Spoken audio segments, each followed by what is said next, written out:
ini sangat-sangat kejam. Kita itu kalau dibilang diperas habis-habisan. Kalau kita hari ini bukan soal kita hari ini kerja, yang penting hari ini kita dapat uang posisinya. Maka biar dapur tetap ngebul, ojek online ini menjadi satu solusi, sedikit solusi lah buat kami teman-teman pengangguran di Kabupaten Karawang. Adanya keadaan yang memang tidak menemui titik, di mana harapan dan keinginan kita tidak menemui titik. Berarti di sini nih temunya titik temu. Ya. lanjut. Ya.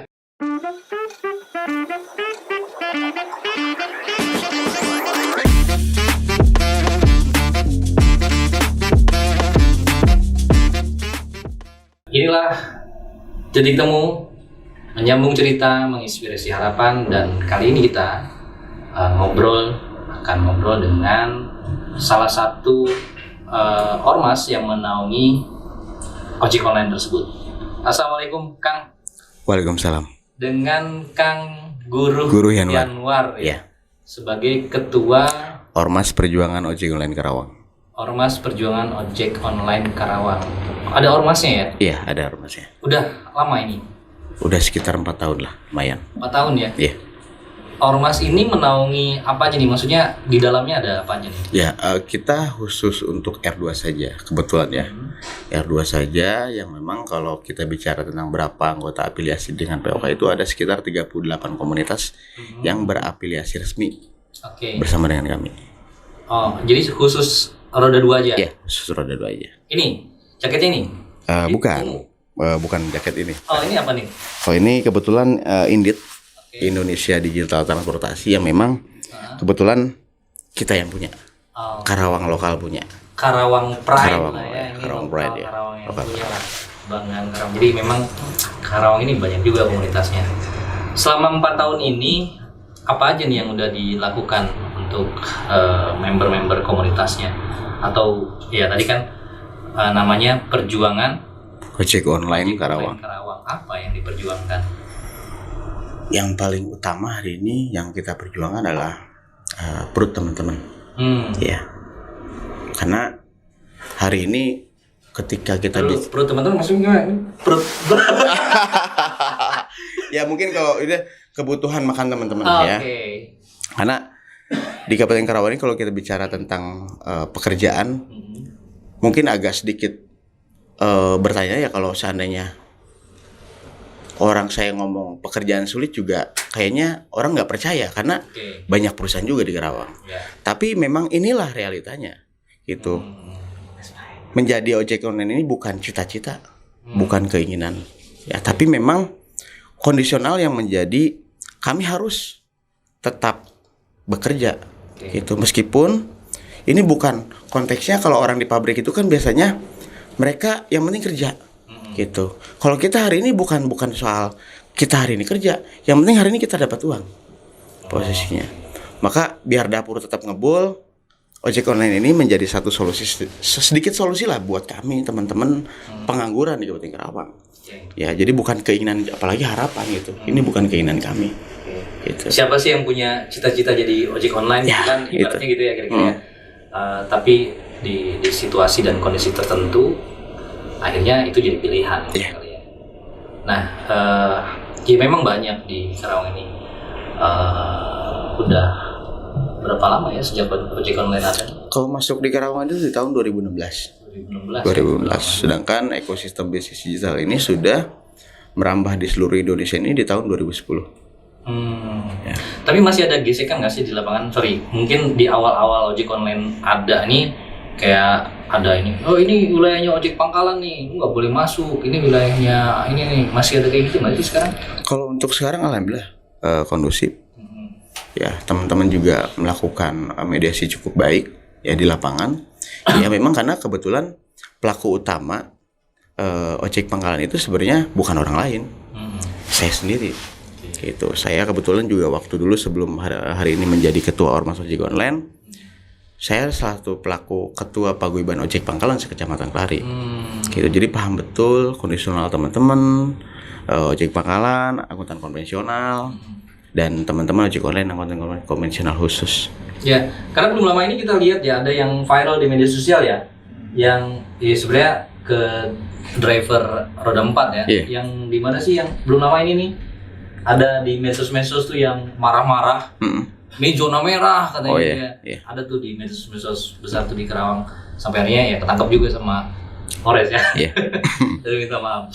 Berarti memang sekarang sebenarnya udah lebih kondusif ya, lebih kondusif sebelumnya gitu. Cuma memang ya segelintir orang aja oknum yang memang belum paham kondisinya. Susah nggak sih ngelola ormas ini? Pasti membernya banyak nih. Lumayan. Berapa banyak? Kalau di Kabupaten Karawang kita punya di kisaran 4.000 lebih. 4.000 lebih. 4.000, tepatnya 4.700 sekian lah. Ya kalau untuk Karawang ya. Gitu. Sedangkan jumlah ojek online di Kabupaten Karawang ini lumayan banyak, di kisaran angka 12.000. Jadi kita hanya beberapa persen sebenarnya. Itu terdiri dari yang beberapa hijau, komunitas. kuning, iya betul. Oranye gitu. Oranye. Ada di dalamnya. Ya ada di dalamnya. Berarti ya ini jadi wadah yang mempersatukan mereka gitu ya. Betul. Meskipun beda warna, tapi bukan warna partai. Bukan. Tapi ini unik nih kalau misalnya ya suka tidak suka, mau tidak mau, ini momentum politik. Gimana kan? Yang pasti sih alat perahu yang hari ini kami gunakan, ya kami akan gunakan untuk berlayar sebaik mungkin. Terkait masalah momentum politik hari ini akan pasti saya gunakan sebaik mungkin juga. Ya, berkaitan dengan nanti apakah kita akan menentukan arah politik, kita tunggu next moment selanjutnya. Karena kalau buat saya, siapapun ya pemimpinnya Karawang selama tidak berpihak pada keadilan, ya kami akan tetap beroposisi pada mereka. Ya siapapun, siapapun. Dan kami dengan tegas dan lantang dari awal saya bicara, kami organisasi perjuangan ojek online Karawang akan selalu beroposisi pada kezaliman dan ketidakadilan. Oke, kita balik lagi aja ke politik terlalu jauh lah. Ya intermezzo kan. Karena ya itu sekarang tuh apa-apa politisasi, apa-apa politik. Nah ini nyambung maksud saya kenapa saya nanya itu. Ini kaitannya dengan demonstrasi kemarin nih Kang, yang tadi saya bilang ini demo ngapain kemarin? Soalnya saya masuk sampai mau belok kiri ternyata tutup ya. Ya nggak masalah sih, namanya menyampaikan aspirasi dengan dulu juga saya zaman mahasiswa gitu kok. Jadi mewajarkan lah gitu. Toh nggak setiap hari lah. Gitu. Cuma yang saya pengen tahu tuh kenapa kemarin demo dan ke siapa demonya? Ya pada dasarnya sih kami minta maaf dulu nih kepada seluruh lapisan masyarakat Kabupaten Karawang. Ya yang pada dasarnya kalau kita demo pasti kita tutup jalan. Ya. Adanya demonstrasi yang kita lakukan sebenarnya keadaan yang memang tidak menemui titik, di mana harapan dan keinginan kita tidak menemui titik. Berarti di sini nih temunya titik temu. Ya. Lanjut. Ya emang apa ya? Kita punya harapan dan impian yang cukup besar kepada pemerintah Kabupaten Karawang agar bisa ikut serta dalam membenahi ekosistem bisnis digital ini, ya.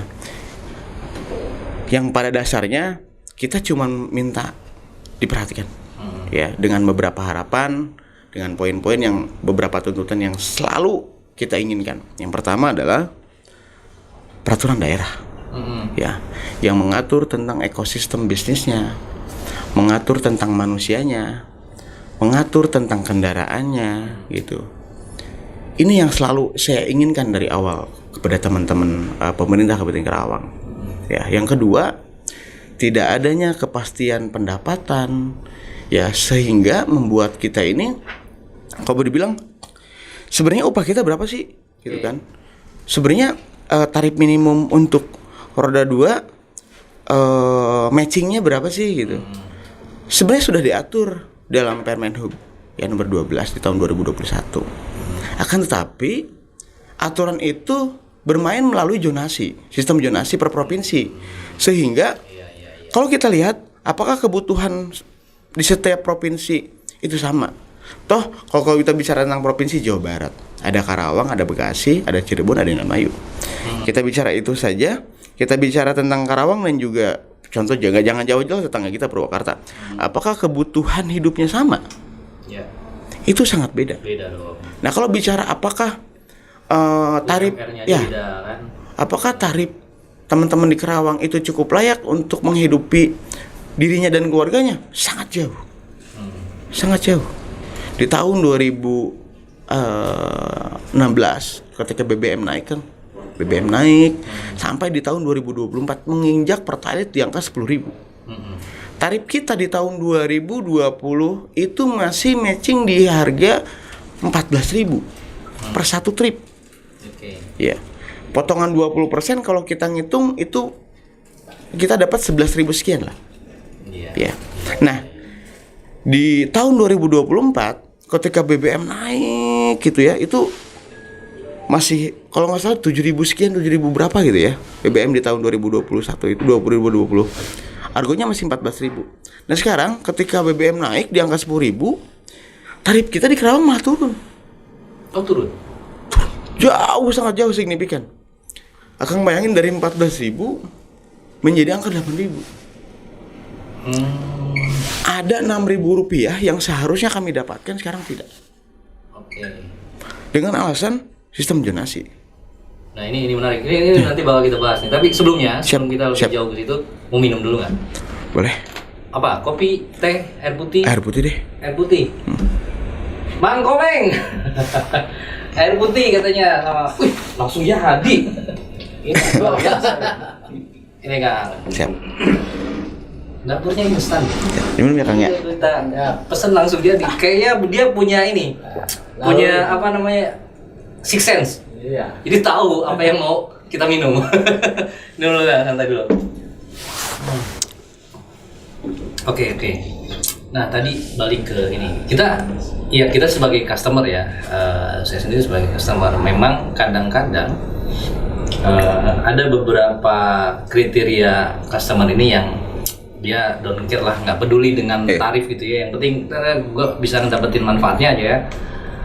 Tapi kadang-kadang ketika kita aware nih, ya saya khususnya, kayak ini harga nih nambah nih, ada biaya layanan, biaya lain-lain yang nggak dijelaskan itu biaya lain-lain itu dan sebagainya. Tapi denger Ang barusan bilang, justru malah ada potongan lagi gitu kan ke drivernya, bahkan turun harga dan lain sebagainya. Ini sebenarnya kalau dari sisi kita nih, yang dirugikan customernya atau drivernya atau bahkan dua-duanya?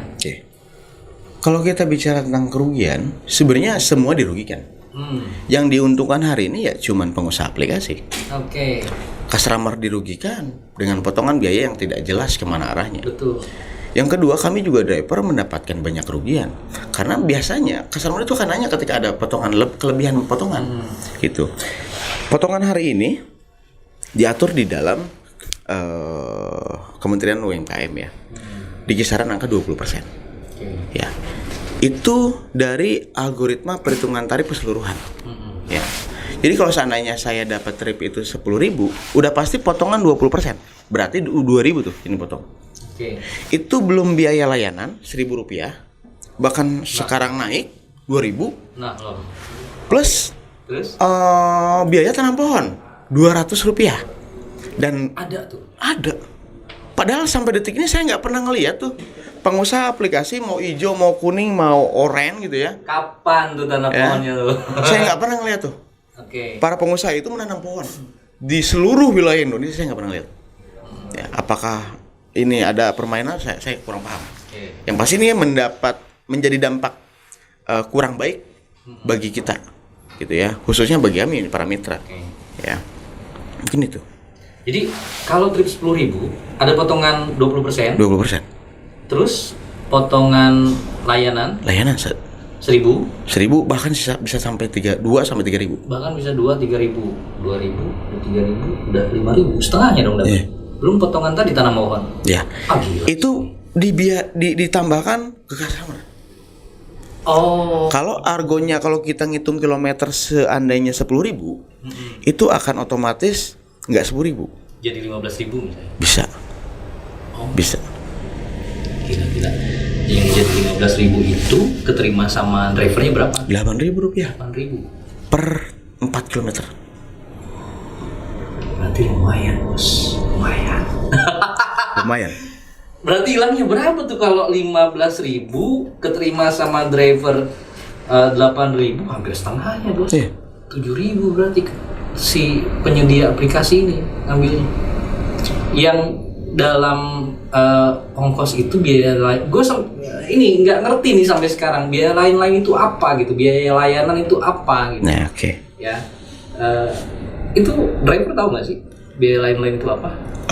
Kebetulan kalau bicara tentang potongan, saya orang yang mungkin di Kabupaten Karawang ini saya satu-satunya orang yang pernah bertemu dengan beberapa presiden aplikasi. Okay. Salah satunya adalah aplikasi hijau ya. Hijau, yang kuning, yang oranye, saya pernah bertemu langsung dengan ownership ya langsung. Ketika kami tanya, sebenarnya potongan 20% ini Anda gunakan untuk apa? Gitu kan. Karena tarif yang diberikan pemerintah di dalam Permen Hub nomor 12 tahun 2021 itu sangat jelas. Kebutuhannya ini untuk ini. Ada bensin, biaya operasional kendaraan, dan juga tenaga. Mereka hitung secara terperinci. Nah, ketika saya nanya 20% ini kemana sih sebenarnya? Mereka nggak mau jawab. Mereka jawab ini adalah rahasia perusahaan. Oh, ya mungkin bisa jadi ke maintenance, jadi ke pengembangan aplikasi dan lain-lain. Cuma mungkin ya rahasia perusahaan. Bisa jadi keuntungan perusahaan juga di situ kan? Iya.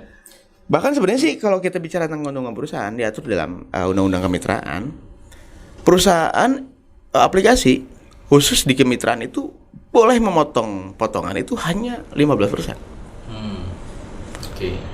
Berarti di tahun 2010 sampai terakhir kemarin adanya judicial review tentang undang-undang kemitraan terkait masalah potongan, mereka melanggar angka 5%. Karena mereka langsung menggunakan angka 20%. Berarti range waktunya berapa tahun tuh mereka melanggar undang-undang kemitraan itu? Ya, tidak ada sanksi pidana, tidak ada sanksi administratif, yang jelas-jelas merugikan rakyat Indonesia, gitu. Khususnya Kabupaten Karawang. Jadi potongan ini tidak pernah mereka rincikan. Padahal di dalam undang-undang kemitraan ketika bicara tentang mitra nih, ketika perusahaan untung, lu untung, gua untung harusnya, itu. Nggak bicara lu untung, guanya boncos, nggak bisa. Gitu. Coba Akang boleh lihat deh teman-teman, nggak ada satu driver ojek online pun ya ketika dia mengambil satu unit kendaraan bermotor itu pasti utuh nggak? Itu akan menyusut deviasinya ya pasti akan menyusut. Kita hitung gini kan, saya ngambil motor di tahun 2020 deh ya. Ngambil motor NMAX tahun 2020 saya mau cek tuh. Sekarang 2024 ketika kemarin saya beli motor 20 juta deh ya, motor NMAX 20 juta. Sekarang 2024 ketika perusahaan untung mendapatkan keuntungan dari kendaraan yang saya gunakan selama 4 tahun, ini tidak berbanding lurus dengan apa yang hari ini aset investasi yang kami miliki. Harusnya ketika lo untung, gua untung. Ini enggak. Coba Kang bayangin dari harga 20 juta dari tahun 2020 sekarang 2024, coba cek harga jual kendaraan motor saya. Apakah naik atau malah turun? Pasti turun dong. Pasti turun. Kecuali properti. Itu. Properti naik. Artinya kan gini. Sampai detik ini pengusaha aplikasi itu tidak menyediakan apapun selain aplikasi. Aset investasi semua kita yang punya. Dari kendaraan, perpanjang SIM, manusianya, ya, dan lain-lainnya. Kan mitra. Oke, kalau kita bicara tentang mitra, kita bicara seperti Indomaret. Ada layanan antar. Apakah layanan antar itu menggunakan ojek online? Tidak. Dan motornya disediakan oleh Indomaret atau oleh para mitranya? Oleh mereka sendiri. Disediakan oleh Indomaret dong. Ya. Kenapa hari ini ojek online tidak menyediakan unit kendaraannya? Malah kita dipaksa untuk sewa melalui motor listrik yang berkolaborasi dengan pemerintah. Oke. Kalau bicara tentang kemitraan, seharusnya kalau dia mau mempunyai supaya keuntungannya bagus untuk mereka harusnya menyediakan juga unit kendaraannya. Kami sebagai mitra hanya menjalankan. Tapi kan ini tidak. Berbeda dengan Indomaret, dengan Alfamart yang memang mereka menyediakan unit kendaraannya, servisnya mereka yang menyediakan, biaya operasional mereka yang menanggung, dan manusianya, pengantarnya digaji, mau ngantar atau tidak, dipastikan mereka mendapatkan gaji bulanan.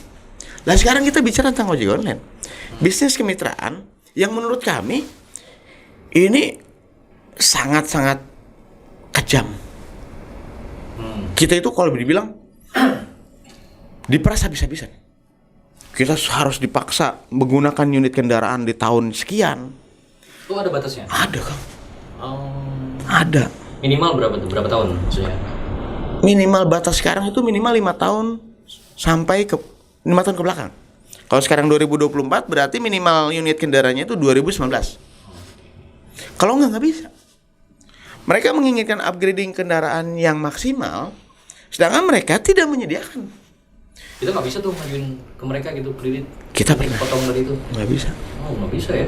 Mereka nggak menyediakan itu. Mereka nggak mau mendapatkan beban. Maka semua beban itu diberikan kepada kita, teman-teman ojek online. Oke, sebentar. Itu sama aja. Mau warna apapun sama begitu. Sama. Mau hijau, kuning, orange semuanya begitu. Sama. Luar biasa ya. Maka beberapa kali saya utarakan kepada pemerintah Kota Karawang, saya sering berdiskusi dengan Pak Bupati, dengan Pak Sekda, dengan Ketua DPRD, saya bilang aset investasi ekosistem bisnis digital hari ini di Kabupaten Karawang bisa kami kelola sendiri tanpa adanya campur tangan dari swasta. Kita bisa berkolaborasi dengan pemerintah Kabupaten Karawang melalui badan usaha milik daerah. Ya, maka saya bilang solusinya kita punya kendaraan sendiri, kita punya jalan sendiri, kita punya manusia yang cukup ya untuk menjalankan ordernya, untuk menjalankan sistemnya, ya. Kita juga mempunyai sumber daya alam yang cukup untuk menggunakan itu, ya. Maka lahirlah yang namanya Indonesia Digital Transportasi atau INDIT. Ini baju yang saya pakai. Saya tawarkan kepada pemerintah daripada hari ini aplikasi digital di seluruh Indonesia tidak berkontribusi kepada pemerintah daerah, khususnya Kabupaten Karawang. Kenapa kita nggak berbisnis sendiri? Saya tawarkan itu. Bisa jadi pemasukan buat daerah ya? Itu. Nambah-nambah PAD. Kalau hari ini potongannya 20%, saya bilang, pemerintah mau berapa persen?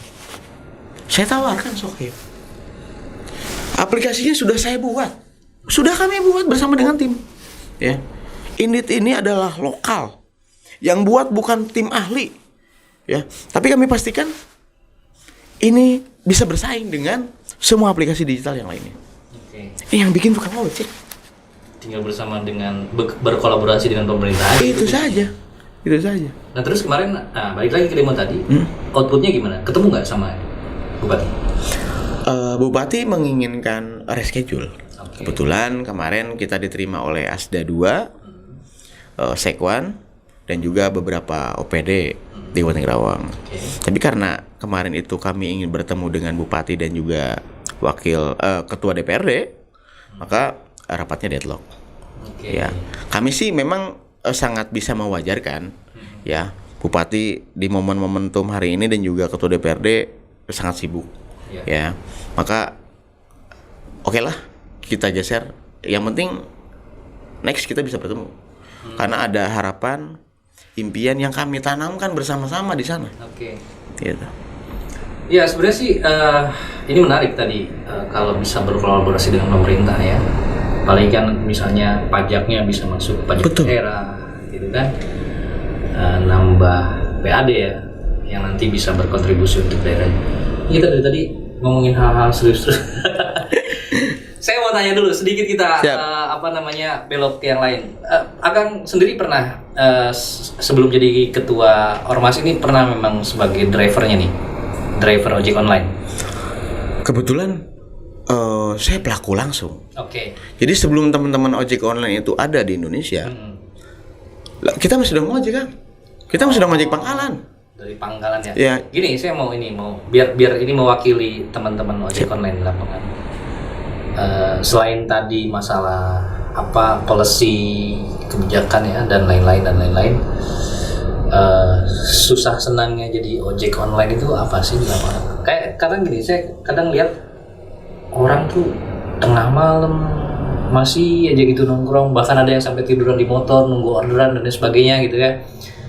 Kadang wah gila sampai segitunya gitu. Orang-orang yang berjuang di situ kan macam-macam ya, orang cari nafkah ya dengan ininya sendiri-sendiri, dengan takdir dan nasibnya sendiri-sendiri. Cuma yang saya lihat ojek online sampai sebegitunya gitu ya. Suka dukanya gimana sih? Jadi kalau kita bicara tentang suka duka ini panjang loh. Karena kalau biasa orang pekerja itu bekerja 8 jam, kita bisa melebihi itu. Bahkan bukan bicara tentang 8 jam lagi. Karena nggak ada jam kerja kan. Tuh, pasti di atas 12 jam. Pasti di atas Udah 12 itu kan jam. ngejar trip ya. Ya, ngejar trip. Jadi kalau dulu itu kita punya harapan ketika bisa selesai di 10 sampai 20 order. Ada yang namanya bonus yang kita dapat. Ya. Nah sekarang boro-boro bicara tentang bonus kan. Untuk dapat order 10 trip saja setengah mati kita dapatnya. Oh gitu. Setengah tapi mati. bonus tetap ada. Nggak ada. Oh sekarang malah nggak ada. Malah nggak ada. Udah, gila sih. Udah ada potongan tadi, bonus nggak ada. Jadi saya pastikan teman-teman yang dulunya kerja di buruh, ketika mereka melihat pendapatan ojol di tahun 2016 sampai 2021, mereka itu berbondong-bondong untuk pindah. Gue malas nih kerja di pabrik, mending jadi ojol. Dulu itu di tahun 2016 sampai 2021, itu masa jaya-jayanya kita kan. Masih worth it lah ya. Worth it lumayan, luar biasa lah. Satu orang itu minimal bisa dapat angka 200 sampai 300 ribu. Oke. Ya, karena ada bonus itu, insentif. Nah sekarang jangankan kita bicara tentang 200 sampai 300 ribu, dapat 50 ribu itu udah alhamdulillah, udah bersyukur banget teman-teman.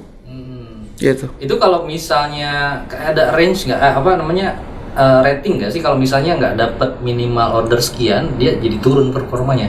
Nah, sebenarnya sih kalau nggak ngambil order sama sekali dalam 1 bulan ratingnya ya, karena dia memakai kayak grading dia sistemnya, dan penilaian dari aplikasi atau customer itu juga berpengaruh pada rating teman-teman ya. Ada maksimal itu rating 5 bintang.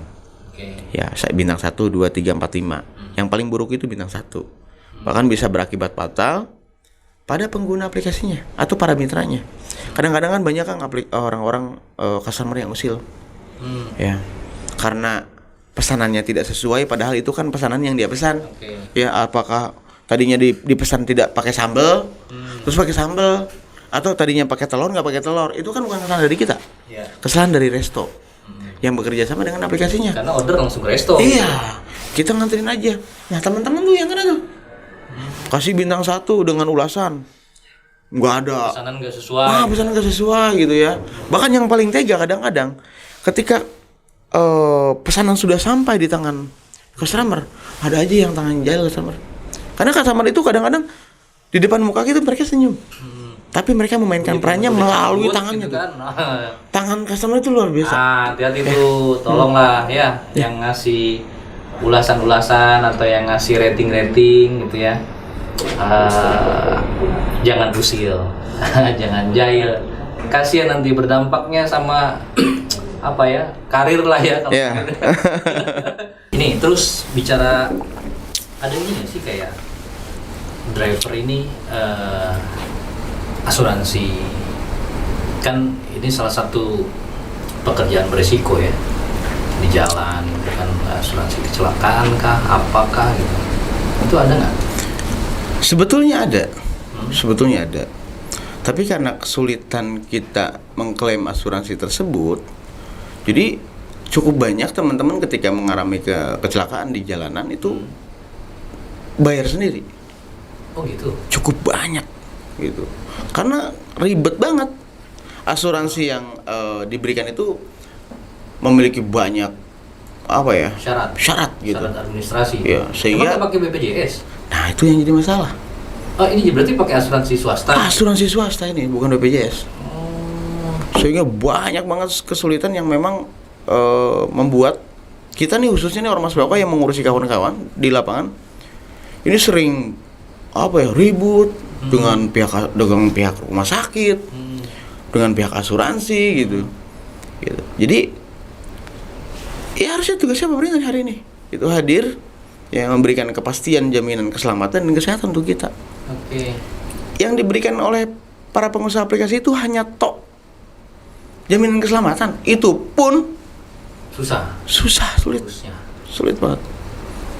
Ibaratnya daripada susah-susah udahlah biaya sendiri aja gitu. Iya begitu. Tapi hanya ini ya, apa namanya, mengcover kecelakaan aja gitu. Kecelakaan toh. Kalau Kecelakaan sakit saja. nggak ada. Nggak ada. Nggak pernah ada rekonsiliasi gitu untuk membahas itu, atau udah pernah tapi gagal? Kita kalau dibilang saya bertemu dengan Kementerian Perhubungan dulu masih zaman Pak Budi Karya Sumadi, ya. Terus bertemu dengan langsung Kementerian Ketenagakerjaan, langsung bahkan kita pernah bertemu dengan Bapak Presiden Joko Widodo, hanya untuk membahas tentang jaminan keselamatan dan kesehatan, ya, dan jaminan kepastian hukum bagi kita para pekerja driver online. Tapi tetap nihil, tidak ada titik temu. Karena selalu debat kusir dan pengusaha aplikasi itu di depan presiden, di depan kementerian, cuman dia manut. Tapi implementasinya Nggak ada. Padahal ini kan bukan perusahaan baru. Bukan perusahaan baru. Mereka berdiri di tahun 2010 di Indonesia. Berarti hampir 1 dekade lebih. 14 tahun. 13, 14 Ya. ya. Kalau bicara tentang apakah ini perusahaan dalam masa penjajakan, enggak. Ini mereka lebih dari 3 tahun kok. Harusnya sudah sangat mapan, mereka sudah cukup mantap untuk mengatur regulasi ya tentang payung hukum, tentang jaminan kesehatan, jaminan keselamatan. Harusnya sudah mantap, mereka memikirkan ke arah sana. Payung hukum maksudnya gimana? Belum jelas payung hukumnya soal driver ojol ini atau gimana sih? Nah, ini yang cukup menarik Om. Dari tahun 2010 sampai detik ini tidak ada satu undang-undang pun di Indonesia kecuali Kementerian Perhubungan, ya, atau diskresi 3 menteri waktu itu di tahun 2012, ya, mengatur tentang jaminan payung hukum teman-teman. Nggak ada. Jadi Lepas saja. Pemerintah Indonesia hanya mengatur tentang tarifnya melalui Permenhub nomor 12. Walaupun itu dilanggar tadi. Meskipun itu dilanggar. Yang harusnya 15% maksimal. Ya. Dipotong 20%. 20%. Sepihak gitu ya. Sepihak. Jadi solusinya nggak ada lagi posisinya. Selain hari ini kita harus perang dengan para aplikasi, para pengusaha aplikator, teman-teman di jalanan berjuang untuk keluarganya hari ini. Melawan mereka nggak bisa melalui aturan, harus dengan sistem lagi. Nah, terus gini, berarti ini dari semua persoalan yang carut marut tadi ya, sorry kalau agak kasar ya, carut marut lah saya sebut, regulasi, aturan main dan sebagainya. Ini saya dari tadi nyari padanan katanya yang ini nggak nemu nih. Tapi ya nggak apa-apa, ini pertanyaan aja, jangan tersinggung atau apa. Misalnya begini, saya sebagai masyarakat, terus kenapa mau jadi driver ojol? Apa karena kondisi tadi? Atau karena udah nggak ada pilihan, dapur harus ngembul? Nah ini kan kenyataan yang kayaknya apa ya? Gimana? Dulu itu kalau boleh dibilang, kalau kita bicara tentang ojek online itu sangat lumayan profit oriented. Dulu ya. Ada di 3-4 tahun sekarang itu memang kalau dibilang ojek online itu bukan pilihan. Dan terus kenapa teman-teman mau? Karena satu, teman-teman yang menjadi driver online itu kebanyakan ya, mereka lahir dari ojek pangkalan. Oke. Adapun bukan dari ojek pangkalan, biasanya mereka sudah tidak muda lagi. Ya. Jadi kalau kita bicara apakah mereka tidak mau bekerja seperti orang-orang pada umumnya, bekerja di perusahaan gitu ya. Mau, sangat mau. Sangat mau. Kesempatan itu yang nggak ada. Karena faktor umur tadi. Betul. Ya, karena kan kalau pekerjaan itu hanya di Indonesia ada batasan umur kan. Betul. Gitu. Dan ijazah itu juga sama, hanya di Indonesia. Bekerja itu menggunakan ijazah, cuma Indonesia. Bukan berdasarkan skill ya. Ya, betul. Ya sih, kalau ya memang pada akhirnya kesannya seolah-olah menjadi opsi terakhir gitu ya. Ojol ini ketika memang harus menghidupi keluarga, nyari kerja susah. Walaupun Karawang sebagai salah satu kota industri terbesar di Asia, tapi ya itu kesempatannya itu yang susah, sehingga akhirnya mau tidak mau, suka tidak suka, dapur harus ngebul jadi driver gitu ya, driver ojol. Walaupun dengan segala macam persoalannya tadi. Ya, segala macam problematika lah ya. Tapi memang miris sih kalau misalnya tadi Akang bilang bahwa tidak ada jaminan kayak kesehatan apa yang memang basisnya dari pemerintah. Pure swasta yang kalau ngaturnya harus melewati berapa meja gitu ya. Betul. Birokrasinya nggak tahu sulit, nggak tahu dipersulit ya. Nah, ini kan salah satu yang diperjuangkan kan di antaranya. Nah, kalau misalnya pemerintah daerah atau stakeholder di Kabupaten Karawang mendengar atau menyaksikan podcast ini, yang paling krusial yang pengen disampaikan itu apa sih sebenarnya? Yang paling ingin saya sampaikan kepada komponen pemerintah kabupaten hari ini adalah kita teman-teman ojek online tidak meminta pekerjaan, kita nggak minta uang, ya kita nggak minta penghidupan yang cukup layak, ya seperti yang diamanatkan oleh undang-undang. Kami hanya butuh perda dan perbuk yang mengatur tentang ekosistem bisnis kami, mengatur manusianya, mengatur tentang kendaraannya, dan mengatur yang paling penting tentang kesehatan, teman-teman. Ya karena itu menjadi sangat krusial bagi kami. Gitu. Cukup dua hal itu saja, ya. Kalau kita bicara apakah pemerintah Kabupaten Karawang tidak cukup jernih berkolaborasi dengan Akang ya sebagai teman-teman ojek online, cukup baik kita berkomunikasi, tapi tidak ada sampai detik ini saya belum mendapatkan class action yang cukup signifikan, mendapatkan apa yang menjadi keinginan teman-teman, apa yang menjadi harapan teman-teman, ya apalagi menyangkut dengan aturan, perda dan juga perbu. Itu aja. Padahal harusnya ini menjadi sebuah opportunity ya. Betul. Bagi daerah. Ini yang saya tangkap, koreksi kalau salah, bisa menjadi sebuah opportunity bagi daerah ketika ini dimobilisasi oleh pemerintah daerah. Ini bisa jadi tadi saya bilang di awal, tambahan pendapatan daerah. Betul. Ya. Betul. Belum lagi ini menjadi pemberdayaan buat masyarakat kan, artinya lebih terjamin lah gitu ya. Betul. Karena pemerintah daerah punya power melalui otoritasnya gitu kan. Kira-kira gitu nggak sih? Betul, sangat begitu. Opportunity-nya yang bisa kita lihat dari kacamata atau sudut pandang kita begitu kira-kira. Baik, memang seru dan pelik ya. Ini saya juga baru tahu. Selama ini kan kita hanya user ya. Iya, pengguna ya. Pakai awal-awal sih dulu ngelihat tuh nggak ada tambahan biaya apa, oke makin ke sini mungkin saya salah satunya yang agak aware gitu. Ada potongan sekarang, kadang-kadang mikir lagi ya cancel aja deh udah, dengan minta jemput teman gitu. Kalau lagi pas nggak bawa kendaraan sendiri atau misalnya pesan makanan nih, ini malah jadi gede biayanya gitu kan, ya udahlah kita makan di luar aja yang lain gitu. Ini kan jadi berpengaruh juga, sehingga itu tadi yang bikin orderan sepi kali ya. Betul. Ya kan, karena ada dampak dari tarif itu ya, penambahan tarif secara sepihak, bahkan pemotongan tarif secara sepihak bagi driver. Ini luar biasa. Ya, dari semua yang saya dengar, akhirnya sedikit banyak saya terbuka soal kehidupan driver ojol. Mudah-mudahan para driver selalu diberikan kesehatan, amin, kekuatan di sana dalam memperjuangkan harapannya, terutama yang paling penting adalah tetap memperjuangkan keluarganya. Ya, di tengah kehidupan yang makin sulit, tapi tetap masih mau bertahan dengan profesinya sebagai driver ojol yang tadi kita obrolin lumayan ini juga ya, miris juga nasibnya, karena tidak adanya jaminan kesehatan, jaminan keselamatan kerja pun ada, tapi ribet ngurusnya. Ribet. Jadi respect buat semua driver ojol.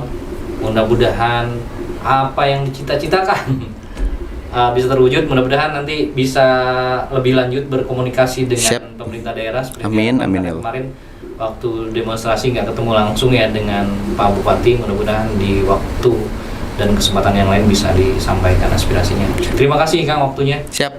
Luar biasa sekali ini jadi informasi buat kita. Mudah-mudahan ini menjadi manfaat buat yang menyaksikan. Amin. Dan yang mendengar informasi-informasi dari kita. Terima kasih waktunya. Siap. Sehat-sehat selalu. Sampaikan salam saya sama teman-teman driver ojol di luar sana. Terima kasih telah menyaksikan Titik Temu, menyambung cerita, menginspirasi harapan.